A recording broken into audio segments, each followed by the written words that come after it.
알립니다. 본 방송에는 영화에 대한 결정적인 내용 누설이 포함되어 있습니다. 그리고 앞부분에는 두 남자의 잡다한 이야기가 있습니다. 영화에 대한 이야기만을 듣고 싶으신 분은 11분 13초부터 들으시면 되겠습니다. 영화 씹어먹기 제51회 드레스메이커를 시작하겠습니다.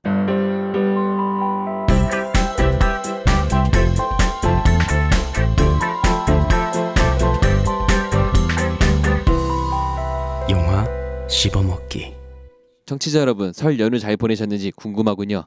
2월 첫 주 녹음을 2개를 하고 한 주를 통째로 쉬고 돌아와서 지난주 내내 어색했던 세이주입니다. 어색하다는 느낌은 뭔가를 해야 되는데 너무 심심했다. 네. 뭔가 그래서 개인적으로 뭔가 유튜브 영상을 만들어서 올릴까 고민도 하고 막 고민이 많았어요. 네. 여러분들은 설 잘 지내셨는지 모르겠네요. 보니까 설 끝나고 저희 첫 인사드리는 거니까 어떻게 보면 그쵸. 음력으로 2016년도 처음으로 인사드리는 거고요. 저도 철 잘 세고, 네, 사실은 뭐 설이 바로 지난주였는데도 불구하고 지난주였다는 거를 느끼지 못할 정도로 네, 계속 일에 진짜로요? 네, 일에. 왜냐면 저는 설 연휴 당일하고 그 전날만 하고 나머지 계속 일했어요. 쉬지 못하고. 힘드시겠다. 네, 해서 좀 바쁘게 움직였던 MC 한쌤입니다. 반갑습니다. 오늘 반갑습니다. 예. 설 연휴 때 안나 씨가 도대체 뭘 했는지. 네.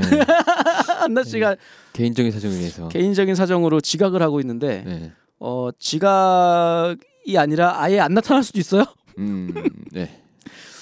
네, 안나 씨가 중간에 저희 몇 분쯤 됐을 때 갑자기 나타나서 짜잔 하고 얘기할지 모르겠지만 네. 안나 씨가 빨리 오시길 기다리면서 그 명절 때는 그냥 쉰다고 했죠, 세이주 씨. 네. 네. 쉰다고 하긴 했지만 다녀온 것도 있긴 있고요. 어디 갔다 왔어요? 그건 비밀입니다. 제우스 씨는 비밀이 많아. 세이주 씨는 비밀이. 맨날 친척분 집에 가서 뭐 조카도 보고 오고. 조카가 7살인데 네. 잘 컸더라고요. 7살이면 다 컸죠, 뭐. 그렇죠. 네. 네. 7살이면 초등학교 4학년인가요? 아니죠. 이제 내년에 들어가는 거죠. 7살이니까. 그래요? 8살 입학이잖아요. 4학년 되면 안 되죠. 3살 때 초등학교. 그러니까. 그렇지 않군요. 맞다. 왜냐면 아이들이 우리나라는 태어나자마자 1살이잖아요. 네. 그러면 만약에 12월에 태어났으면 바로 다음 달이 2살이 돼요. 그렇죠. 네. 그리고 나서 1년 지나면 바로 3살이 돼 버리니까 사실 3살이 미국 나이로는 한 살일 수도 있겠더라고요. 우리나라. 근데 그 만 나이가 네. 공식적으로는 만 나이가 공식적으로 맞는 거고 네네. 우리가 그 연 나이로 되는 거 있잖아요. 네네네. 1월 되면 무조건 다 나이 먹는. 네네. 그게 공식적이지 않은 거라고 예전에 나오더라고요. 그 JTBC 뉴스룸에서 제가 그 팩트 체크해서 네. 하는 걸 봤는데요. 예.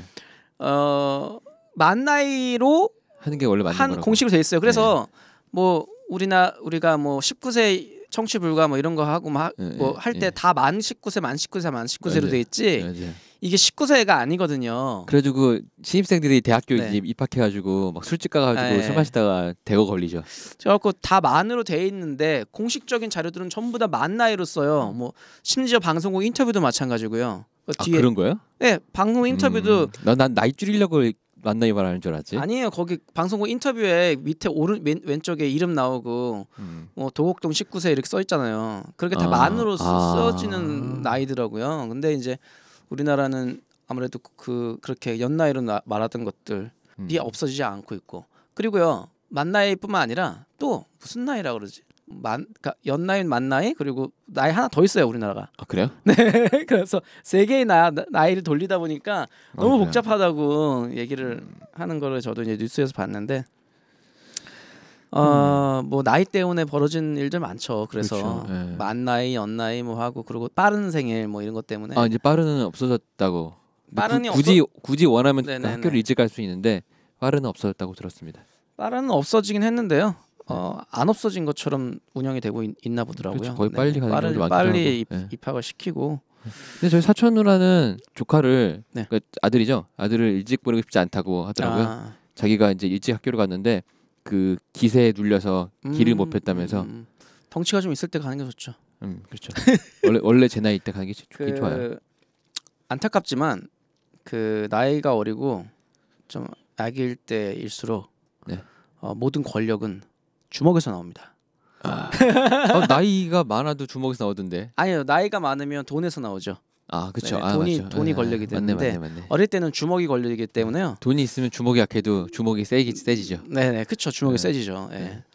그래서 어렸을 때는 뭐 이렇게 좀 이렇게 체력이 좀 건장하고 좀 이런 게 좋은 것 같아요. 저도 어릴 때 저는 운동을 싫어해서 좀 이렇게 비실비실했거든요. 근데 그 제 아이는 만약에 나면 막 운동 많이 시키고 싶어요. 그래서 좀 왜냐면 이게 주먹을 못 쓰면 좀 비굴합니다, 삶이. 지금 남자를 낳으실 거라고 생각하신 건가요? 여자를 아니, 낳으실 여자도요. 여자도 격투기, 그 호신 무술 같은 거는. 네, 호신 무술이나 뭐 이중 격투기 이런 거 좀 그런 시켜서. 거는 많이 시켜서. 그러니까 아마 그리고요, 사람이 자신감이 약간 달라지는 것 같아요. 그건 되게 중요해요. 그래서 네네. 진짜로. 그러니까 내가 누구하고 맞짱 붙었을 때 이기진 못하더라도 기세에서 눌리지 말아야 되거든요. 이기진 못하더라도 내가 한번 붙을 수 있겠다는 느낌을 갖는 거랑 나 쟤랑 붙으면 내가 꿀릴 텐데 그러면서 이렇게 비굴해지는 거하고는, 그러니까 저는 어린 아이들의 비굴해지는 경험을 안 주고 싶은 거예요. 대신에 그건 또 좋은 생각인 것 나쁜 같아요. 쪽으로 가게 되면요, 애들을 또 괴롭히는 애가 될 수 있잖아요. 그거는 이제 가정교육을 잘 시켜야죠. 그건 이제 괴롭히면 안 된다는 거를. 스파이더맨 같은 영화 보여주면서 네. 큰 힘에는 큰 책임이 따른다 이런 것도 알려주고. 그렇죠. 네가 이렇게 막 나쁜 짓을 하게 되면 네 삼촌이 죽는다. 뭐 이러면서. 그리고 제가 어쨌든 운동이나 이런 거에, 아니 운동이라고 하면 모르겠다. 호신. 그러니까 주먹의 중요성에 대해서 좀 그 자신감이 아이를- 생기면 남들 앞에서 발표 같은 것도 맞아요. 잘하게 되고 맞아요. 그러다 보면은 성적도 더 좋아지는 거고 여러 가지 효과가 있으니까. 제가 어렸을 때 굉장히 독특한 걸 봤는데요. 뭐냐면 이제 저도 이제 키가 작아서 어렸을 때 키가 작아서 앞쪽에서 계속 앉아 있었거든요. 근데 우리 반에서 제일 작은 친구가 있었어요.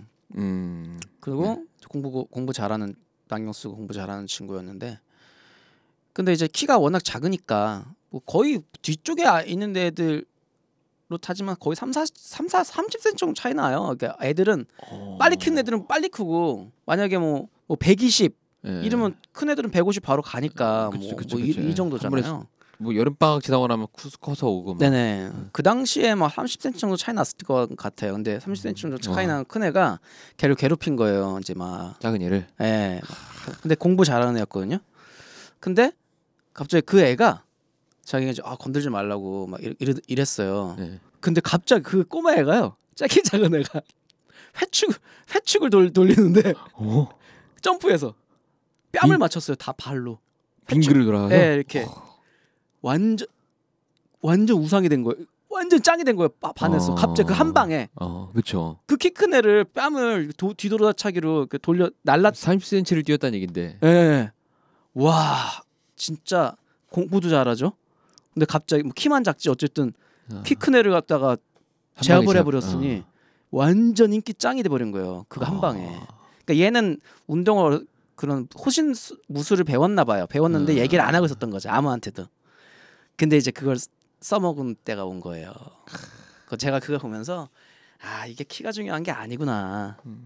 그렇죠. 키가 작아도 충분히 제압할 수 있구나. 이걸 좀 느꼈었던 구경을 했었죠, 바로 옆에서. 제 기억에도 그런 애들이 좀 있었던 것 같긴 해요. 제 친구 중에 중학교 때 140 몇인가 그랬다가 지금 현재 키가 많이 커서 150 좀 안 되는? 150 초반대인가? 슬퍼. 우스갯소리 하는 게 아니고 진짜 그런 친구가 있는데, 장난삼아 말하긴 하지만 그런 친구가 있었는데, 그 친구가 왜소해 보이긴 해요. 근데 뭐 딱 봤을 적에 개인적으로는 되게 멋있는 친구라고 전 생각하고 좋아하는 친구거든요. 그래서 이거 사람을 키로 판단하거나 그런 거는 그렇죠.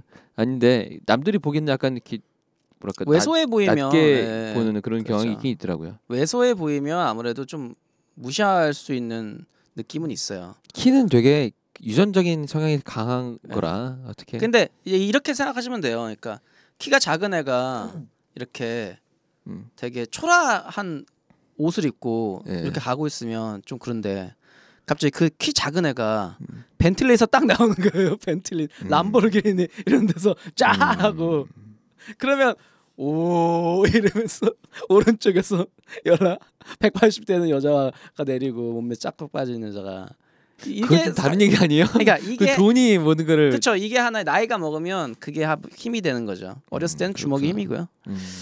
그래서 어떻게 보면 학교를 그렇게 빨리 보내서 기죽어서 맞아요. 사는 것보다 좀 늦게 가서 뭐 그게 나을 수도 있겠네요. 그렇죠. 그게 좋은 것 같아요. 그 사회생활도 늦게 시작할 수 있잖아요. 저는 솔직히 사회생활 뭐 40살 막 이렇게 시작해도 괜찮다고 보거든요. 만약에 내가 그때까지 배울 게 그렇게 많다면 배우고 싶은 게 많다면 그냥 알바하면서 내가 배우고 싶은 거 충분히 배우고 뒤늦게 사회에 진출하는 것도 나쁘지 않다고 생각해요. 그렇죠. 준비가 근데 사회에서 어떻게 받아들여질지가 문제긴 한데.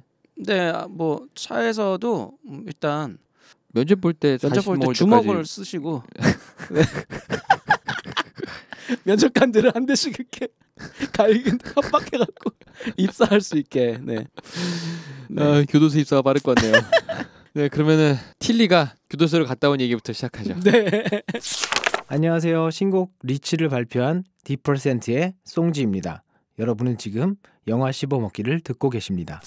자, 영화 씹어먹기 50일에는 무슨 영화인가요? 네, 영화 씹어먹기 50일에는 드레스메이커입니다. 네. 이거의 간단한 줄거리를 가능할지 네. 궁금하네요. 아 정말 안나 씨가 너무 재밌게 봤을 것 같은데. 지금 안나 씨의 부재가 그러니까요. 너무 절실하게 느껴지는 모습인데 왜 이렇게 지각을 하시는 거야? 그러게요. 이 드레스메이커가 네. 처음에도 되게 내용이 복수 뭐 이렇게 예고편인가 홍보 문구가 그거죠. 네, 뭐 이렇게 돼 있잖아요. 네. 그 복수 영화인 줄 알았더니 그렇지도 않더라고요. 복수를 하긴 하죠. 뭐 어쨌든 근데 사실은 자아를 찾아가는 영화로 그렇죠. 더 정확한 것 같아요. 케이트 잃어버린 기억을 윈슬렛이 찾고 틸리인데요. 어떤 네. 마을에서 사는데 얘가 어떤 오해에 휘말려서 오해라고 하기보다 어떤 모함, 사건에 휘말려. 모함에 휘말려서 마을을 쫓겨납니다. 마을에서. 그래서 외지에서 이렇게 떠돌다가 고향으로 돌아오는데 사실 틸리의 목적은 그때 그 모함 받았던 게 진짜일까? 자기도 사실은 기억이 안 나서 모르는 어떤 충격 때문에 기억이 안 나서 모르는 상태였는데 그거를 찾아 나서는 내용입니다. 그거라서 알게 되죠. 알게 된 이후의 얘기는 차근차근 얘기하도록 해요. 네. 뭐랄까요? 이게 원작이 있는 거예요. 분명히 원작 소설이 있어요. 그래서 이 감독님이 95년에 아메리칸 퀼트와 이 97년에 천에이커를 만든 이후에 계속 제작이나 각본, 기획 등 이런 것만 하고 있다가 진짜 오랜만에 연출을 맡으신 건데 여성분이시거든요. 네. 그래서인지 몰라도 이런 의상이라든가 네. 이 배경 설정 뭐 이런 것들도 상당히 저는 네. 좋았었고 전 이걸 보고 나서도 느낀 게 이거를 영화로도 되게 좋았는데 이거를 네. 좀 각색을 더 해서 한 6부작 정도의 드라마 단편 드라마 이렇게 했어도 괜찮지 않았을까 생각이 왠지 들었어요. 그런 거 생각나지 않았어요? 그 미드 중에서 네. 이웃집 여자들인가? 뭐 이런 거 있잖아요. 예. 그것도 그런 느낌이에요. 그러니까 막 여자들끼리 막 이렇게 사건 사고 들 아니고 뭐더라? 뭐 있어요. 뭐 이 정도 얘기하면 위험한 주부들. 위험한 주부들 이런 거. 위기의 주부들입니다. 청취자들은 제가 개떡같이 얘기해도 찰떡같이 알아들으세요. 그렇죠. 근데 저는 이제 여기 직접적인 이 드레스메이커라던 영화의 내용에 들어가기 전에 이 영화를 저희가 영화 씹어먹기 때문에 이제 봐야 되는데 그렇죠. 이 얘기를 빠질 수가 없죠. 해야죠. 지금 모든 상영관이 검사회전으로 꽉 차 있어서 드레스메이커가 CGV에서 이거 실제 상황입니다. 제가 CGV 용산에서 봐야 돼요. CGV는. 근데 용산에서 그럼 있으면은 한세 씨를 볼 수 있는 건가요? 네, 용산 가면 저를 만날 수 있습니다. 네, 어쨌든 CGV 용산에서 봐야 되는데 1회가 첫 드레스메이커 1회가 아침 8시 40분이에요. 조조네요. 너무 아침이니까 그 다음 회를 봐야지. 딱 근데 그 다음 회가 23시 35분이에요. 아니 나 뭐 어쩌라고. 가운데 시간 다 어디 있어? 아니 이걸 봐야 되는데 난 검사회전이 아니라 이걸 봐야 되는데 밤 11시 35분에 이걸 봐야 되는 거예요. 근데 방법이 없잖아. 죄송합니다. 어떡하지 하다가 진짜로 11시 35분까지 기다렸어요. 35분까지 안 자고 기다려서 이 영화를 봤더니 1시 40분에 영화가 끝나서 겨우겨우 와서 한 2시 넘어서 잤어요. 근데 아니 자본주의의 논리는 어쩔 수 없는 거는 이해는 하지만 아침 8시 반이랑 밤 11시 반은 좀 너무 심했잖아. 중간에 5시 거 하나라도 좀 5시 아니야. 3시 이런 거 하나만 넣어주면 좀 되지. 너무 치사하잖아요 이건. 아니 애초에 멀티플렉스 극장들이 생겨난 거의 이유 중에 하나가 네. 그런 거 있잖아요. 뭐 관이 다양하게 있으면 네. 극장에 가서 여러 영화를 선택할 수가 그렇죠. 있다는 선택할 거였는데 수 있죠. 네. 한 관에서 가라는 영화를 틀기로 네. 했으면 하루 종일 가를 틀고 네. 그 사람들이 안 보면 그 다음 날엔 가를 안 틀더라도 그렇죠, 중간에 그렇죠. 알맹이 예. 시간대에 나를 집어넣거나 다를 집어넣으면 안 되는데 아니 어차피 일주일 텀으로 영화들이 나오니까 네. 일주일 중에 한 3일만 틀면 되잖아요. 이렇게 하지 말고. 그래도 되죠. 그러니까 네. 첫 주 목금토 일을 잡아놓고 그렇죠. 뭐 일주일 4일이죠. 4일 평을 들어보고 그 다음 주를 어떻게 할지는 그렇죠. 나중에 예. 결정해야지. 목금토일 틀어보고 네. 평이 안 잡으면 월요일부터 안 틀어버리면 되잖아. 그러게요. 그럼 이번에도 아침 8시 반이나 밤 11시 반에 나보고 어떻게 보라는 얘기예요. 혹시나 저희 때문에 지금 한세 씨처럼 한세 씨나 네. 안나 씨처럼 이렇게 저희 때문에 이제 드레스메이커를 억지로 이렇게 시간을 조절해서 보신 분이 계시면 정말 죄송하다는 말씀을 드리고 싶은데 혹시 제가 이번에 쿵푸 팬더 3편을 말을 했다고 하더라도 네. 똑같은 상황이 발생됐을 것 같아요. 맞아요. 심지어 이번에 기사가 말씀하신 났어요. 것- 기사가. 쿵푸 팬더를 예매했는데 전화가 와서 취소해달라 그래가지고 극장에 문제가 있나? 그래서 취소했더니 그 시간대에 검사 예전을 바로 틀었대요. 그래갖고 그 기사가 났더라고요. 너무한 것 같아요, 진짜. 그래갖고 지금 점유 그 영화 점유 때문에 근데 이제 그 기사에서 얘기하기론 이게 CGV 유통이 그러니까 CJ 유통이 아니다. 롯데 유통인데도 불구하고 CGV나 메가박스에서 점유율을 다 한 건데 그러니까 한마디로 자기네 유통이 아닌데도 불구하고 이건 정말로 관객이 많기 때문에 어쩔 수 없이 많이 편성했다라고 보는 거거든요. 근데 돌아가면서 한 번씩 몰아주기 아닐까요? 모르겠어요. 근데 제 입장에서는 뭐가 어찌 됐던 한 3시 거나 드레스메이커도 한 3시나 인간이 볼 수 있는 그러니까 시간대 하나만 넣어주면 일관해서 봤을 거 아니에요. 가르치기를 했으면 무조건 하루 종일 그걸 가르치려 한다고 봐요 저는. 네, 저도 하나를 틀어야지. 네. 이런 식으로 이렇게 뭐랄까 듬펑듬펑 징검다리 형식으로 한다고 하는데 이런 식으로 틀어버리면 좀 문제가 많죠. 이게 스크린 쿼터 때문도 이렇게 하는 경우가 종종 있어요. 네. 예를 들어서 뭐 다음 주에 데드풀이 개봉하고 뭐 나중에는 뭐 슈퍼맨 V, 배트맨 이런 개봉할 텐데 그 당시에 한국 영화가 흥행이 안 된다고 하고 이게 또 연말이고 네. 스크린 쿼터를 안 지켰다고 하면은 한국 영화를 중간에 1시간 뭐 새벽 시간대 혹은 막 밤 시간대 이게 한 번을 딱 집어요 한 타임을. 아이고. 그 하루를 채운 거라고 얘네들이 올리는 것 같아요. 아 너무하다. 진짜 치사하네. 그러면은 그 영화에 이렇게 뭐 참여했던 분들은 정말 비참한 형태가 되는 거거든요. 그러니까 외국 영화는 그렇다 치는데요. 한국 영화도 그렇게 취급을 받고 그런 시간대에 배치를 해주니 네. 이거 뭐 한국 영화는 다 거기서 다 같은 식구들인데 어떻게 보면 한 나라 같은 식구들을 버리듯이 그렇게 하면 물론 자본주의의 이 흐름은 그래도 안 되는 거예요 이거는. 어쩔 수 없지만 너무 슬픕니다. 사람이 인간된 도리가 있는 거고 상도덕이 있는 거지. 맞아요. 이번에 총선이 있는데 누군가 한 명 이런 발언을 하면 좋겠어요. 네. 말한 것처럼 관에서 한 관에서는 쭉 하나만 틀기. 틀어라. 맞아요. 그 다음 날 당장 바꾸더라도 한 관에서 하나만 틀어야지. 그렇죠. 이게 뭐 하는 겁니까? 저는 솔직히 목요일 개봉이면 음. 목요일, 금요일 틀어요. 네. 근데 반응이 안 좋아. 그 주말에 바꿔도 돼. 토요일부터도 틀지 마요 그냥. 네, 아예 네. 끝내버려 그냥. 그게 맞다고 봐요. 이런 식으로 숫자만 막 사람 그러니까. 못 볼 시간에 이거는- 숫자만 채워놓는 이거는 건 상영을 한 게 아니에요. 상영 안 한 거지. 그렇죠. 안 한 거죠.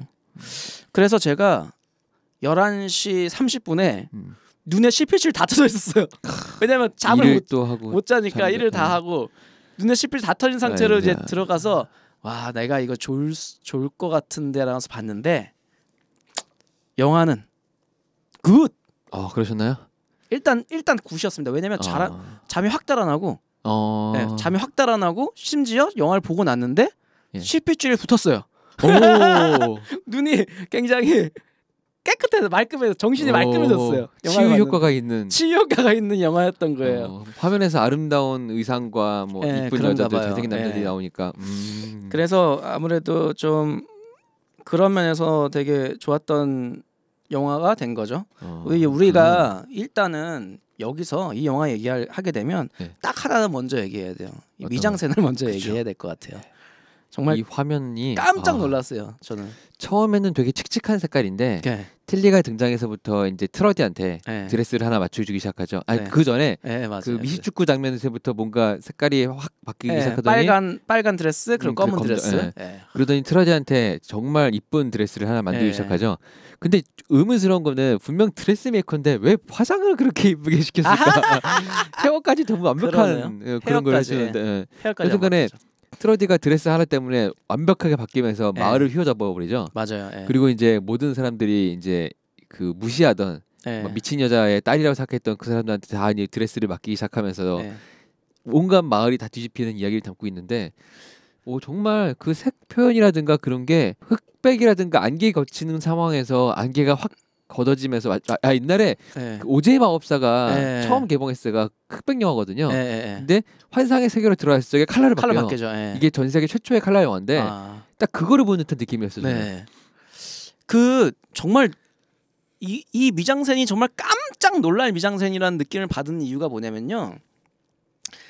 드레스메이커인데 네. 이제 뭐 내용은 다 그렇다 치고 앞에 마을이 소개처럼 나오잖아요. 마을을 소개하듯이 나오는데 그 여자들의 옷들이 다 굉장히 칙칙합니다. 그렇죠. 네, 무채색의 무채색의 어떤 그런 느낌이에요. 그래서 저는 그 여자들이 하나씩 변신을 할 거라고는 생각도 못했어요. 그렇기 때문에 그냥 왜 이렇게 미장센이 칙칙하지라고 생각한 거예요. 오히려 도입부에서.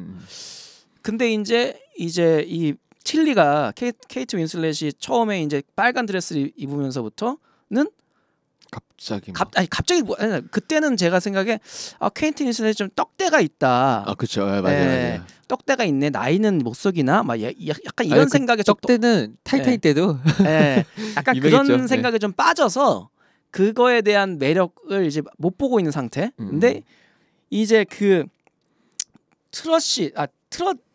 트러디였나요? 네. 트러디의 사라 옷을 소노크라는 분이 하셨던 트러디. 트러디가 처음 이제 옷을 드레스 맞춰달라고 했던 친구죠. 예, 맞아요. 이 친구의 옷을 하고 마을 사람들이 옷이 딱 바뀌었을 때 진짜 너무 재밌는 거예요. 그 여자들의 변신이. 그러게요. 그 과거 모습과 현재의 모습이 너무 다른데 그게 너무 재밌게 표현을 잘했어요. 맞아요. 그 나중에 성함 까먹었는데 네. 또 다른 드레스메이커 한 분이 오시잖아요. 반인가? 우디인가? 오다. 뭐 드레스메이커 한 분이 더 오시는데 우나 맞아.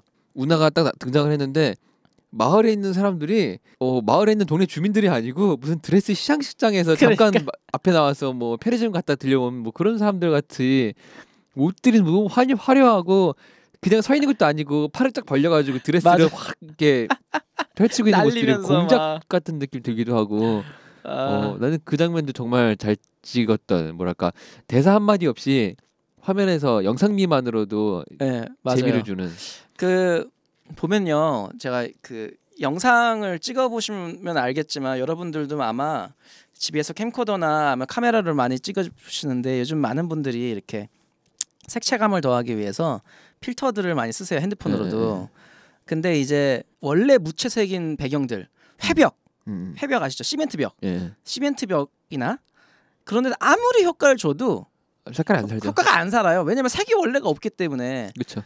근데 만약에 회색 옷을 입은 사람이 그런 시멘트벽 앞에 서 있는 걸 찍었다고 봤을 때 머리만 떠 있죠. 그렇죠. 이게 색을 살 수가 없어요. 근데 이제 그거에다가 그 앞에 빨간색 옷을 입은 사람이 서 있다고 봤을 때 해벽 앞에 빨간색이 굉장히 도드라지고 엄청 튀어보이기 시작하면서 그다음에 그 빨간색을 좀 더 색감을 더 살리게 되면 필터로 그러면 정말 그 빨간색이 굉장히 그 독특해지는데 마치 이런 효과가 나죠. 초점이 다 맞아 있는 사진인데도 불구하고 그 사람만 초점이 맞아 있고 그렇죠. 나머지는 초점이 나가는 것 같은 이상한 효과를 주죠. 근데 이 영화에서 똑같은 그 무채색의 옷을 입었던 그 여자들이 있던 그 마을이 똑같이 찍었는데도 불구하고 그 여자들이 드레스를 입었다는 것만으로도 완전 달라지는 그쵸, 색감이 맞아요. 영화 네. 자체의 색감이 달라지는 정말 희한한 경험을 한 것 같아요. 이 맞아요. 영화 때문에. 영화 자체가 갑자기 생기발랄해지기 시작하면서 예. 처음엔 되게 칙칙한 영화처럼 예. 시작해서는 나중에는 여러 가지 반전 같은 반전도 일어나기 시작하고 네. 그러니까 저는 앞에 처음에 이걸 드라마로 만들면 어땠을까라는 말을 했잖아요. 이게 왜 그랬냐면은 도입부는 비슷하게 똑같이 이상한 마을에 대한 궁금증을 이렇게 풀어주는 이제 네. 틸리가 등장하는 모습들을 보여주고 뭐 드라마에서는 뭐 엄마 몰리에 대한 이야기 네, 그리고 뭐 그렇죠. 복장 성애자에 있던 그 파렛 그러니까 휴고 그러게요. 캐릭터 하나하나 네. 했으면 재밌었겠다. 그 사람들의 이야기를 조금씩 다 보여주면서 이 마을이 어떻게 타락해가고 어떻게 이제 부조리 속에 살고 있는 마을인지 이렇게 뭐 서로 간에 이제 시기 질투 이런 것들을 좀 보여주다가 마지막에 이제 그 화려한 불타는 그러네요. 목소리를 딱 보여줬으면은 정말 좋았을 텐데 이게 약간 중반부까지는 이렇게 느긋하게 잘 풀어가다가 후반부에서 갑자기 휘몰아치면서 끊는 듯한 느낌이 좀 들었어요 저는. 맞아요. 예. 뭐 그게 좀 안타까워서 이거를 드라마가 쳐지는 거를 좀 땡긴 건가 아니면 원래 이렇게 기획하신 건가가 좀 의문스럽거나 궁금했던 영화거든요. 그러네요. 정말로 그 캐릭터 하나하나 다 잘 만들어 놨는데 정말 매력적인 캐릭터들이에요. 그 캐릭터들을 너무 소모적으로만 썼다. 왜냐면 다 주인공이 될 수 있는 캐릭터들인데 네, 그 지금 틸리에 집중을 하다 보니까 이게 나머지는 캐릭터들은 잘 만들었는데도 불구하고 그냥 엑스트라 수준으로 떨어뜨린 그런 감이 있네요. 그러니까 그래서 그 리암 햄스 그러니까 남자 주인공이죠. 리암 햄스워스가 했던 그 테디 같은 경우에는 네네네. 어릴 때는 비중이 완전 없잖아요. 그렇죠. 어릴 때는 아예 없는 네. 사람이죠. 그래가지고 얘가 뜬금없이 그러니까 틸리한테 갑자기 사랑 고백하고 할 적에 저는 네. 되게 뜬금없다고 느꼈고요. 네. 그래서 얘가 어떤 느낌이었냐면 온 동네 애들이 틸리를 다 이지매시키고 그러니까 이지매라는 표현보다는 괴롭혔는데 네. 다 괴롭히다가 갑자기 얘가 이쁘게 나타나서 네네. 그리고 뭐 능력이 있어 보이니까 갑자기 그냥 추근덕대는 듯한 진심으로 사랑하는 게 아니고 내가 쟤 건드리면 쉽게 넘어올 것 같아 이런 식으로 생각하는 것 같은 그런 착각이 처음에 들었었거든요. 그러니까 이런 것들을 초반에 좀 이제 표현을 해줬으면 좋았을 텐데 캐릭터들을 잘 만들어 놓고도 설명을 좀 잘 못하지 않았나. 설명을 할 시간이 없었어요. 그나마 이 파렛 있잖아 휴고 이빙 네. 경찰이죠. 네. 복장 성애자 경찰은 조금 설명이 많아요. 네. 왜냐면 이 친구가 결국은 이 여자를 도와야 되기 때문에 최고의 조력자이기 때문에 아마 그렇게 해놓은 것 같은데요. 뭐 그리고 트러디 정도. 네네. 그 외에는 표현을 몰리도 좀 하긴 했나 엄마도 자세하게 표현을 하진 않았죠. 자세하게 안 했어요. 네. 예. 몰리도 그냥 뭔가 궁금증이 더 많은. 생각을 일부러 안 하려고 그러는 엄마 하지만 생각이 결국은 나서 이제 다시 이제 틸리를 돕게 되는데요. 그러니까 약간 표현들이 조금 부족해서 좋은 캐릭터들 되게 많았거든요. 그래서 근데 이것도 있었어요. 그러니까 설명이 부족했기 때문에 좀 헷갈렸어요. 내용을 100% 맞아요. 이해하기가 맞아요. 너무 좀 그랬고 그리고 그것 때문에 흐름이 끊긴다는 느낌을 좀 많이 받았어요. 왜냐면 영화가 흐름이 쭉 가야 되는데 누구에 대한 설명이 정확하지 않은 상태로 막 말 그대로 고백을 갑자기 한다거나 흐름이 또 끊기고 아쉬웠던 게 또 이제 홍보를 복수극이라고 해놔서 저도 이제 복수를 언제 할까라고 고민하고 있었는데 차라리 카피가 복수가 아니었으면 제가 더 편하게 봤을 것 같은 거죠. 그래서 이제 그런 부분이 좀 아쉬웠어요. 그래서 복수라고 저는 이게 전혀 복수가 아니라 뭐 마을 불태운 게 복수면 솔직히 이게 뭐 복수긴 하죠. 그런가요? 뭐 어쨌든 그래서 저는 이게 약간 성장 드라마가 쓴 건데 흐름이 끊겼다는 것도 좀 아쉬웠던 부분이었던 것 같아요. 이 영화상에서 배우들 얘기를 하고 싶은데 케이트 윈슬렛이 전 이 영화에 상당히 잘 어울렸다 생각하거든요. 뭐랄까 그 중간에 갑자기 드레스를 입었을 적에 그 육감적인 몸매를 드러내는 장면들이라든가 여러 가지 다 좋았는데 하나 아쉬웠던 건 리안 햄스워스. 그러니까 이게 그 토르 역할했던 그 사람의 동생인가? 그럴 거예요. 그래요? 네. 그 동생인가 형인가 형제예요 둘이. 근데 이 사람하고 케이트 윈슬렛의 나이 차이가 한 15살 정도 차이 난다고 하더라고요. 나이 차이가 영화 중간중간에 이렇게 느껴지는 부분들이 있더라고요. 느껴졌어요. 저도 그래서 영화 끝날 때 뭐야 저기 어린 남자랑 연기하고 막 이 생각을 했어요. 든 생각으로는 그냥 이거를 좀 좋게 받아들이자면 이 테디는 마을에서 이제 곱게 잘 자랐고 틸리는 외지를 돌면서 고생을 많이 해서 얘가 좀 늙었나? 아니 좀 더 성숙해졌나? 이런 생각이 들기도 했었는데 아니 저도 근데 좀 외국 사람들도 아마 많이 느꼈을 것 같은데 우리나라 사람들보다 15살 차이면 우리나라 사람보다 외국 관객들이 더 많이 느꼈을 것 같은 게 뭐냐면요. 지금 거의 틸리가 원조기들 어렸을 때 테디도 어렸었잖아요. 네. 근데 틸리가 어렸을 때 테디가 태어나지 않았었던 것 같아. 맞아. 모습은 심지어 엄마 쪽도 아니고 아빠 쪽에 있었을 것 같아. 아니지 생선도 되기 전이지. 그래. 그래갖고 내가 너무 나이 차이를 나는 배우를 써서 이게 좀 어렸을 때 테디가 나 어렸을 때 기억나 이러면서 나 기억 안 나. 뭐 되게 조금만 뭐 이렇게 이런 대화가 조금 있어요 중간에. 근데 아닌데 안 태어났을 것 같은데. 맞아요. 예, 이 생각이 좀 들더라고요. 뻥치고 있어요 진짜. 어쨌든 그랬었지만 14살 차이가 나는구나.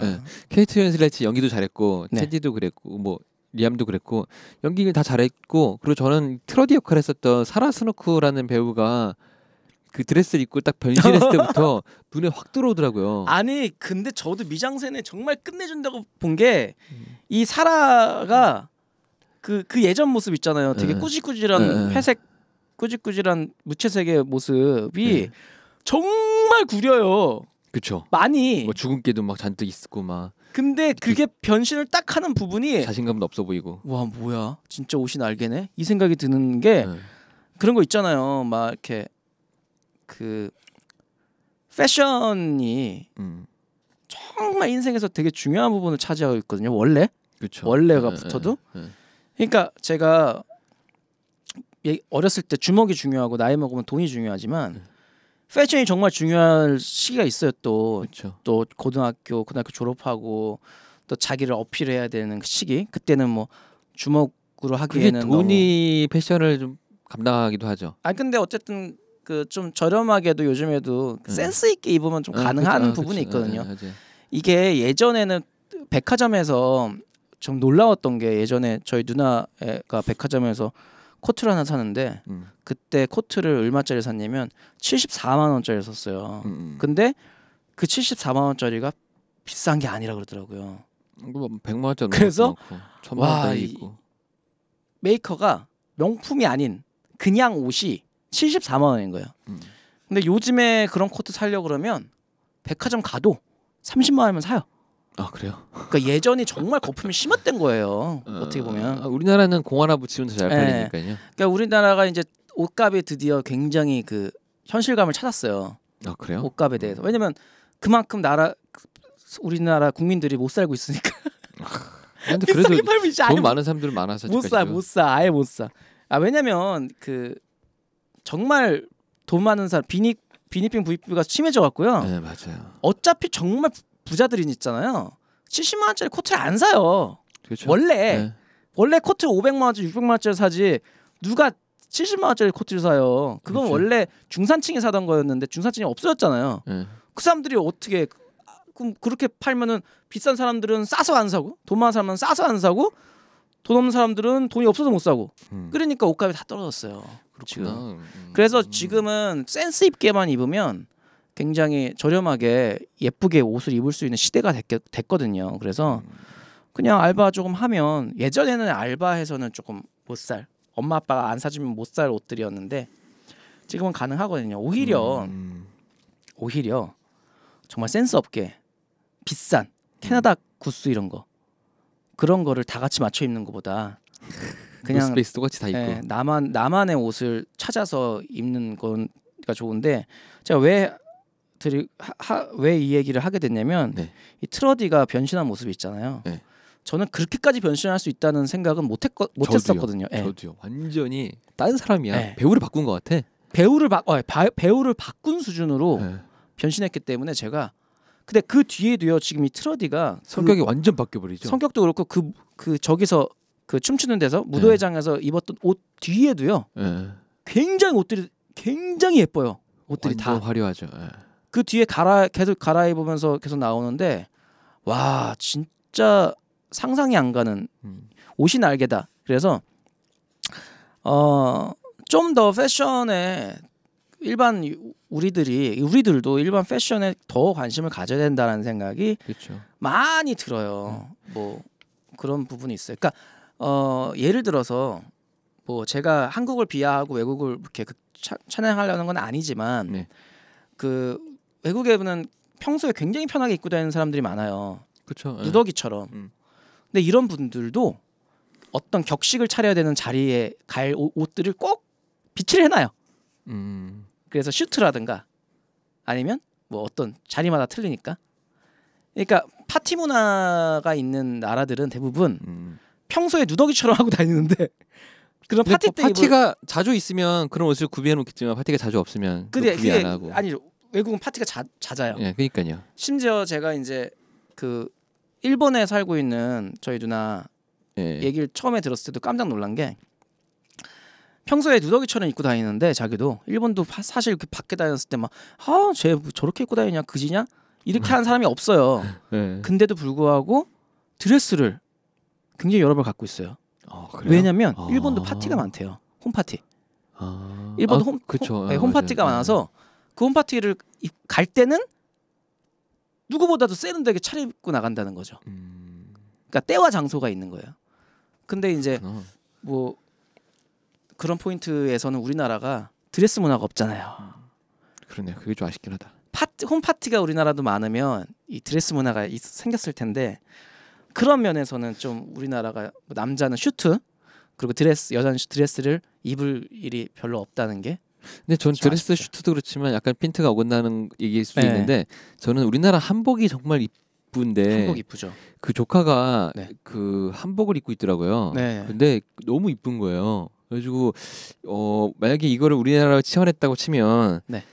개량 한복이라든가 그런 거를 딱 입고 나타났을 때 거기 영화상에서 게이샤 옷이 나오잖아요. 맞아요. 후반부에 갑자기 네네. 뜬금없이. 근데 그거를 약간 한복 느낌이 나는 우리나라 옷이 이쁘게 정말 많으니까 한복이 진짜 이뻐요.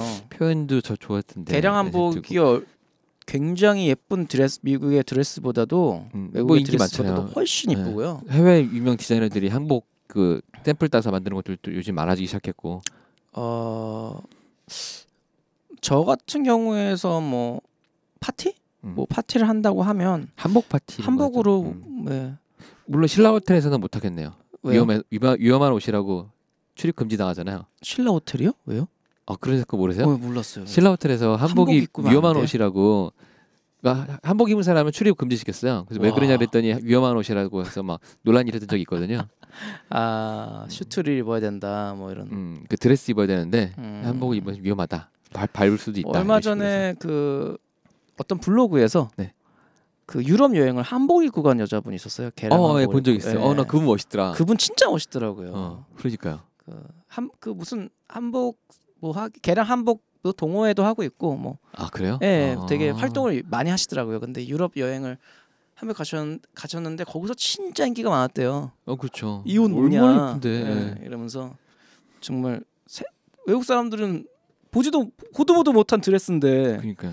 와 드레스를 막 저렇게 입고 다니는. 일본에서 유카타라든가 일본 복장 전통 복장 입고 다니면 그게 어색하지 않은데 네. 한국에서 한복 입고 다니면 쟤 뭐지? 근데 한국이요 그 한복뿐만 아니라 한국 문화를 굉장히 멸시하는 게 굉장히 뿌리가 깊어요. 왜냐하면 일본 사람들이 한국 문화 없애기 운동에 그쵸. 너무 맞아요. 열중을 한 나머지 한국 사람들이 한국 문화를 굉장히 무시하게 돼 버렸어요. 근데 맞아요. 그거를 이제 국가적인 차원에서 돌리려고 노력을 많이 하고 있지만 인식이 바뀌는 게 쉽지가 않아요.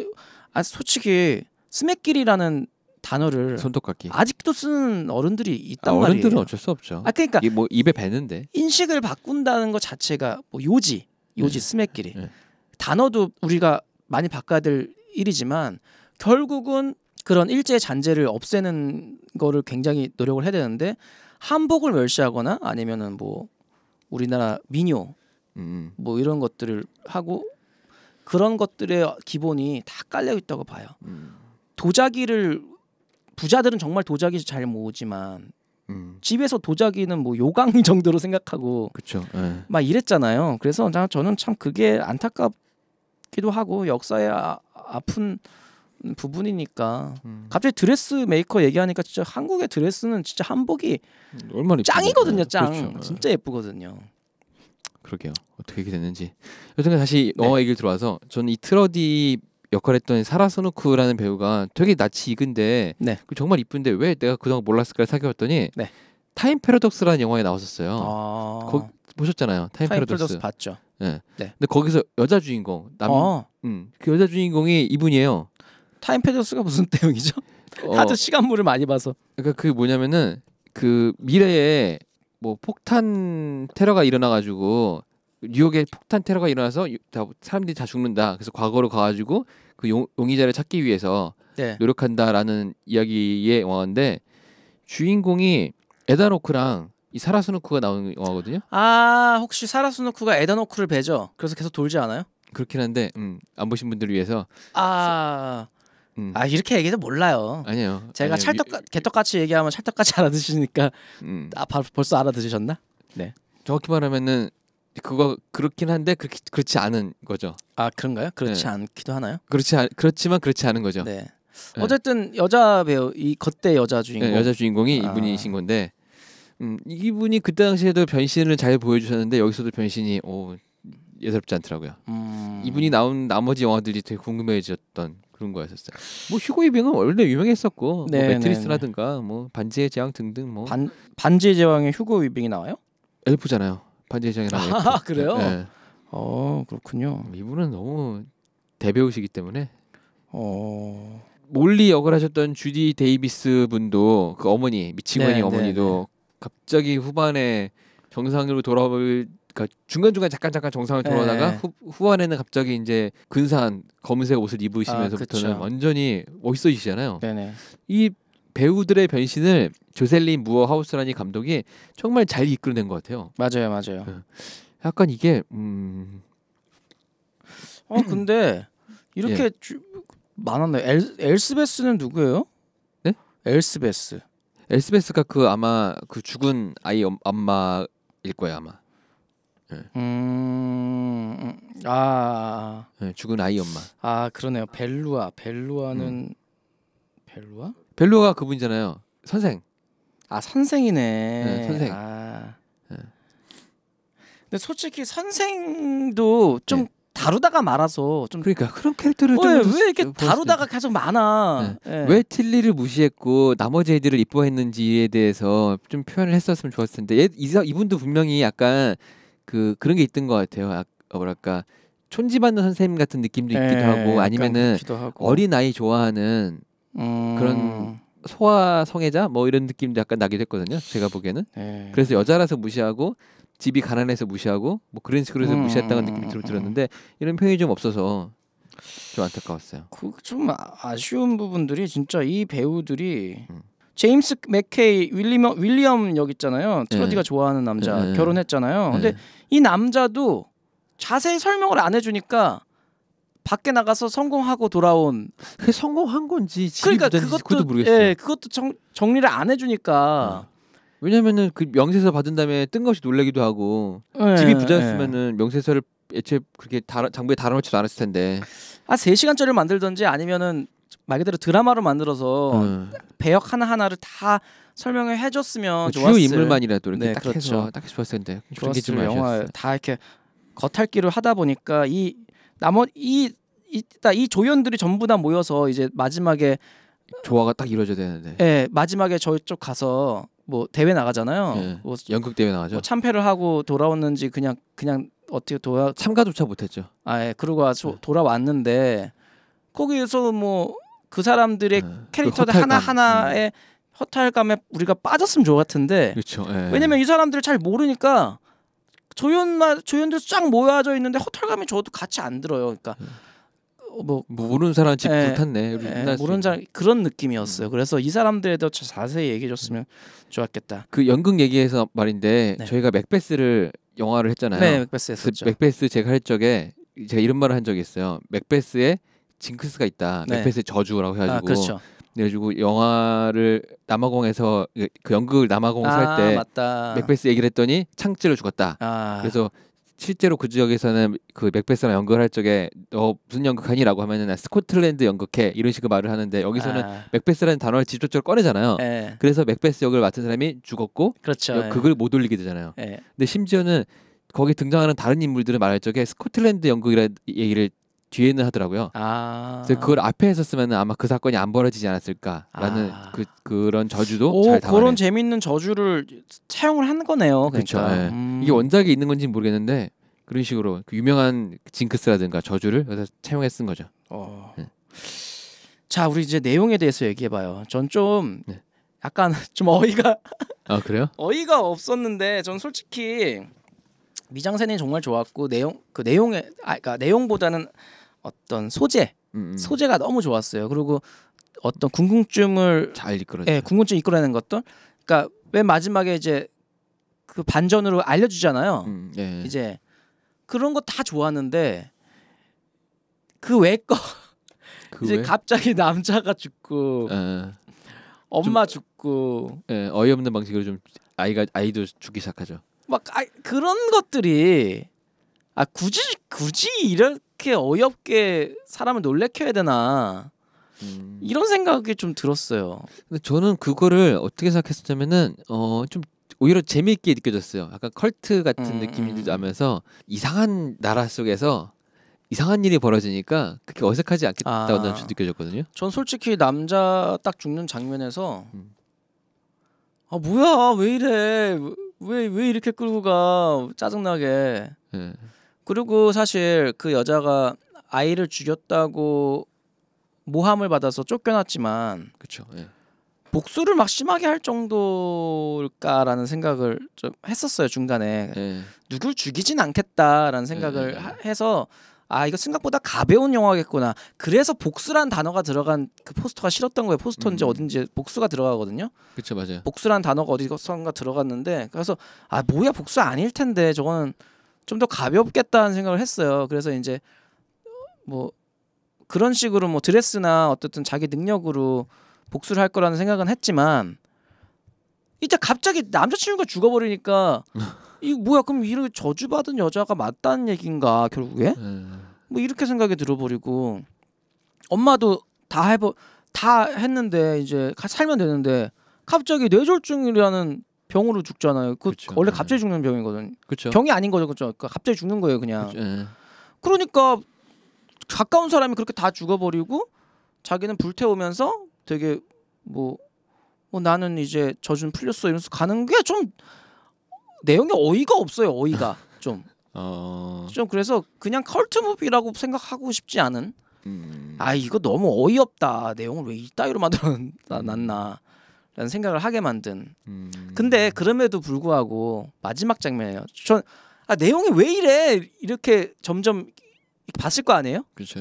그런데 마지막에 불 탔을 때 연기가 하늘로 쫙 올라오는데 거기를 쫙 걸으면서 연기가 배경처럼 그 케이트 윌슬렛 뒤쪽으로 연기가 배경처럼 쫙 이렇게 보이잖아요. 근데 그게 미장센이 너무 멋있어서 그 내용이 그러다 말도 없이 그냥 멋있다 이러면서 보게 되는 거죠. 이게. 그쵸. 제가 보기에는 컬트적인 느낌이 아니라 좀 이상했어요. 좀 뭐야 이런 생각이 좀 드는. 여기서 색감을 빼면 팀버튼 영화가 되죠. 그러네요. 네. 약간 화려한 색감을 죽여서 약간 그 흑백이라든가 완전 진짜 무채색을 끝까지 가면 팀버튼이 되는 건데 되게 전 영화 좋았었어요. 네. 안나 씨가 안 계셔서 정말 내용이 그런데 들으시는 분들 어떻게 느끼실지 모르겠어요. 근데 결국 지각생은 안 온 걸로. 네, 그렇게 되겠네요. 그래서 시간 관계상 그리고 이제 할 말도 대충 다 하신 것 같아서 이야기를 줄이는 김에 영화를 보고 맛있었던 부분, 맛없던 부분은 다시 한번 짤막하게 말씀해 주시고요. 그래서 이 메뉴를 추천할지 안 할지 한 줄평 별점을 부탁드리겠습니다. 네, 이 영화의 맛있는 점은 정말 멋진 미장센입니다. 네, 그거 하나로 이렇게 딱 요약할 수 있겠고요. 물론 궁금증을 자아내는 스토리 전개도 좋았어요. 네. 맛없던 부분은 조금 반전을 주려고 했던 것 같긴 한데 그래서 저한테는 좀 어이없는 스토리 전개가 되지 않았나라는 생각이 하고요. 그게 맛없던 부분입니다. 한 줄평 하기 전에 그 추천은 근데 해요. 근데 지금 이걸 극장에서 못 본다는 게 너무 그렇죠. 그게 좀 안타까워요. 왜냐면 저는 솔직히 지금 검사의 전시가 못 봤거든요. 근데 저는 진짜 이 영화를 보고 이거 좋은 영화야. 이런 좋은 영화는 추천하고 사람들이 많이 봐야 되라는 생각을 하게 되는 거예요. 신기하게도. 그렇죠. 물론 스토리는 좀 어이없게 진행되는 것 같긴 하지만 맛없는 부분도 있지만 그렇다고 해서 추천을 안 할 수 없는 그런 매력을 많이 갖고 있단 말이죠. 그래서 무조건 추천해서 어쨌든 영화 뭐 쓸어먹기 들으신 분들은 뭐 가서 찾아서 시간대 안 맞아도 보셨으면 좋겠고요. 뭐 IPTV 나오면은 진짜 꼭 한번 꼭 보실 보셨으면 좋은 영화 좋겠어요. 같아요. 네, 그리고 별점은 4점. 오, 4점. 네, 진짜 마지막에 구름, 연기라고 해야 되나? 네, 연기죠. 네, 그게 별점 확 끌어당기는 또 요소되고 저는 진짜 눈 호강을 많이 한 작품이에요. 눈에 있는 그 실핏줄이 다 돌아왔다면서요? 네, 실핏줄이 돌아올 정도로 눈 호강을 진짜 많이 한 영화여서 별점은 4점이고요. 네. 한 줄 평은 제가 영화 끝나면서 생각을 했어요. 영화를 보고 났더니 네.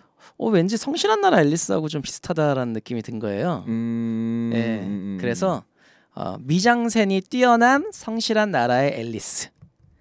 이게 바로 저의 한 줄 평입니다. 근데 제 기억에는 한세 씨가 성실한 나라 앨리스를 상당히 안 좋게 보였던 걸로 기억하는데 그거는 제가 이제 어이없는 내용 진행 때문에 그런데 이것도 마찬가지잖아요. 네. 어이없는 내용 진행은 둘 다 좀 별로였던 맛없는 부분이에요. 하지만 성실한 나라 앨리스는 미장센이 좋지 않았다는 얘기인가요? 미장센이 전 정말 왜냐면 너무 급하게 찍은 티가 나서요. 저는 솔직히 이 자본이 그분한테 갔으면 그분은 정말 좋은 영화 찍었을 것 같아요. 근데 그 자본의 문제. 자본의 문제니까 이건 제작비의 문제고. 근데 마음껏 드레스부터 그것에 연기부터 마음껏 쓰잖아요. 마을을 만들어서 불태우고. 마을 만들어서 불태우고 그 정도로 할 수 있으니까 내용이 조금 그래도 너무 매력적인 그 미장센 때문에 나온 건데 성실한 나라 앨리스도 인체 부분을 자르고 하잖아요. 네. 그것도 좀 더 완벽하고 더 소름 끼치고 아니면 더 희한하고 그런 미장센으로 할 수 있지 않았을까? 그쵸, 세탁실이라든가 아니면 갇힌 곳 이런 것들 아니면 동네지만 같은 동네라도요. 제가 이번에 깜짝 놀란 게 나를 잊지 말아요가요. 네. 우리가 보고 있는 동네에서 찍는데 예. 미장센이 끝내주더라고요. 저 그거를 개봉 전에 편집이 덜 된 버전을 봤었어요. 관계자 때문에 봤군요. 네, 그래서 그러고 나서 이제 개봉된 버전을 못 봤는데 완전 좀 다르게 됐나? 그걸 그래서 보면요 일부러 네. 이 길을 걸을 때도 이렇게 좀 넓고 이런 장면을 위해서 인도를 안 걷고 막 차도 한 가운데로 막 걷고 그래요. 그랬나? 너무 옛날에 보니까 그렇더라고요. 이게 영상을 잡을 때 이렇게 또 인도 한쪽으로 걷게 되면 이렇게 쏠리잖아요. 그 화면이 답답해진다고요. 그래서 일부러 막 그렇게 그러니까 그런 거에 치중을 굉장히 많이 했더라고요. 그래서 그런 포인트, 그러니까 우리가 흔히 보는 아파트 단지와 우리가 흔히 보는 거리인데 그렇지 않게 보이게 잘 찍은 작품인 것 같고 성실한 나라 앨리스도 그 재개발 지역 거리잖아요. 거기도 좀 더 세심하게 찍었으면 좀 더 예쁘게 나왔을 텐데라는 아쉬움이 남는. 그렇기 때문에 제가 점수를 좀 짜게 줄 수밖에 없었고요. 이거는 이제 미장센이 너무 뛰어나니까 점수를 많이 줬습니다. 그렇군요. 저는요 맛있었던 걸 따지자면 정말 열거하기 힘든데 이 케이트 윈슬렛의 안정적인 연기.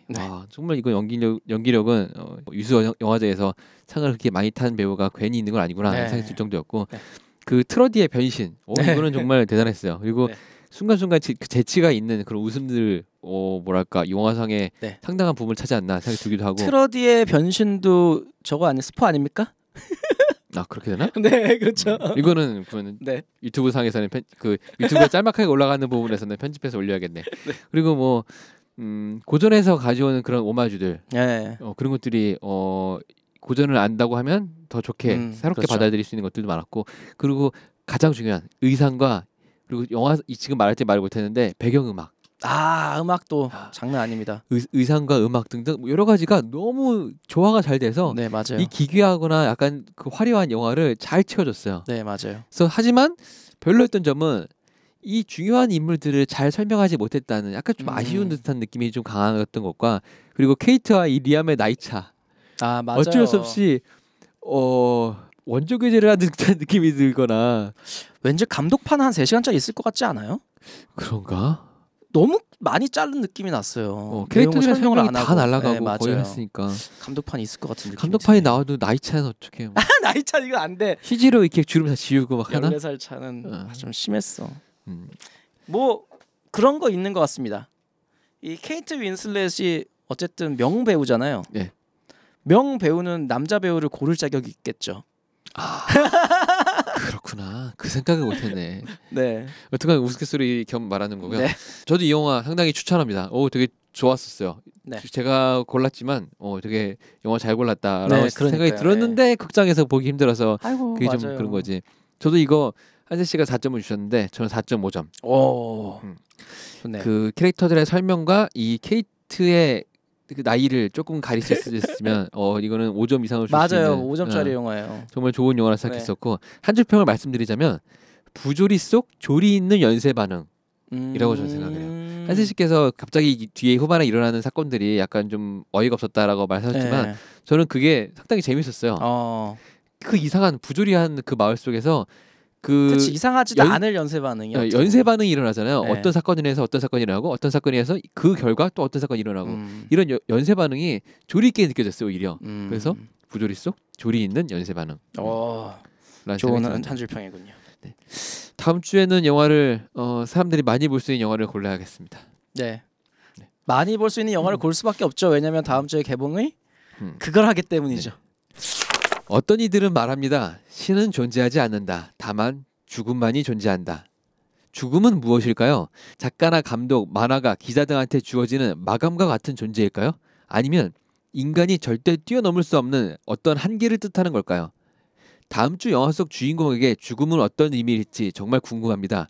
절대 죽지 않는 미치광이를 만나려고 하거든요. 네. 다음 주 영화 씹어먹기 52회에는 데드풀로 찾아뵙겠습니다. 네. 그러면 근데 데드풀이 마블 원작이고 그렇죠. 근데 마블 시네마 유니버시티에서는 한 건 아니잖아요. 지금 이게 그렇죠. 소니- 그러니까 20세기 폭스 예. 유니버스에 엑스맨 시리즈에서 나오는 거죠. 그래서 마블 영화지만 마블 같지 않은 느낌이 날 거기 때문에 사람들이 많이 기대하고 있는 이런 느낌인가요? 아니죠.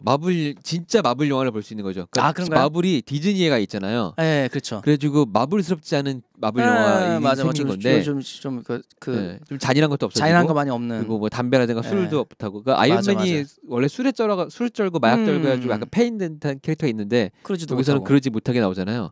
근데 데드풀은 20세기 폭스에서 만들었고 대놓고 19세를 만들었습니다. 이거 19세예요 개봉이? 네, 미성년자 관람 불가해요. 아니 뭐야 진짜? 네, 미성년자 관람 불가해요. 아니 원래 그거 되게 예민해서 네.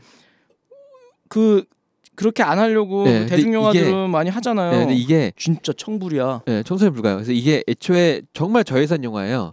그래서 어차피 흥행 안 될 거면 세게 가자라고 했던 거예요. 대박이네요. 근데 그게 왜 또 그렇게 할 수 있었냐면 킹스맨이 19세였는데 그러니까 청소년 관람 불가인데도 불구하고 전 세계적으로 좀 히트를 했거든요.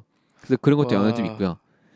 그래서 이거는 잔인하고 뭐 그런 걸 떠나서 모방 범죄에 할 수 있는 그런 것도 좀 있기도 하고 그리고 욕설이 우리나라 번역가 어떻게 했는지 모르겠지만 욕설이 장난 아닐 겁니다. 청불이군요. 네. 그러면 더 기대를 해보겠습니다. 야한 게 나올까요? 야한 건 안 나올 거예요. 잔인한 거 나오겠죠. 모르는 일이에요. 청소년 불가인데. 뭐 그래도 조금 기대해 볼까요? 네, 다음 주엔 데드풀로 찾아뵙겠습니다. 다음 주에 뵐게요. 네. 본 방송의 발언은 두 남자의 개인적인 의견일 뿐, 이 영화에 대한 보편 절대적인 평가가 아님을 밝힙니다. 영화 씹어먹기 위원회는 영화는 시대에 따라 상황에 따라 개인의 차이에 따라 모두 느끼는 바가 다름을 인정하며 그 차이를 존중합니다.